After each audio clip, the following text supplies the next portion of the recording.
Turning now to the COVID vaccination campaign. So far, nearly 1.62 million people have received at least one dose of a two-dose course. That's about 7% of the population.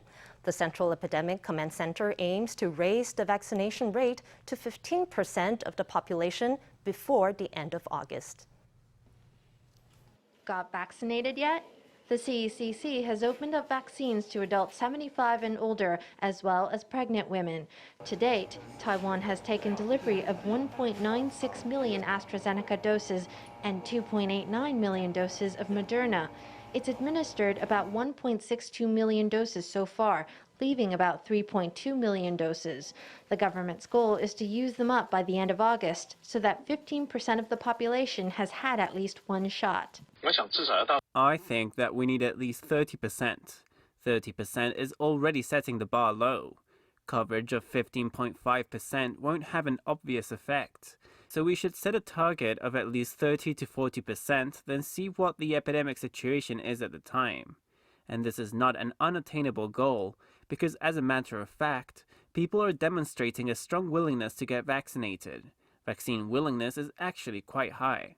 Infectious diseases expert Huang thinks at least 30% of the population should receive one dose before COVID restrictions can be safely lifted. With an eye on speeding up progress, the CECC plans to widen vaccine eligibility to the top 9 priority groups starting July 1st. Recipients will be allowed to choose their brand of vaccine. Vaccines will open up to nearly 2 million people in priority groups 1 to 8.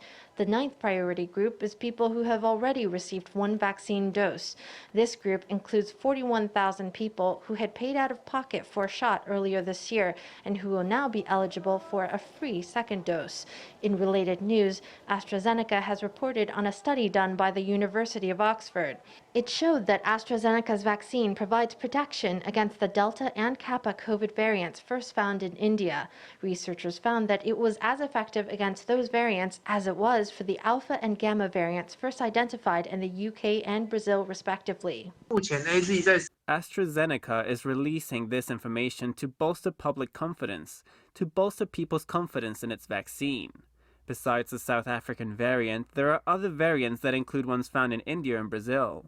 The protective effect of AZ against these strains is still acceptable, at around 60 to 70%. Vaccine willingness remains high, and on Monday, more than 48,000 doses were administered nationwide. It's not clear yet when the next overseas shipment will arrive, but the CECC is keen to maintain the momentum of the vaccine campaign.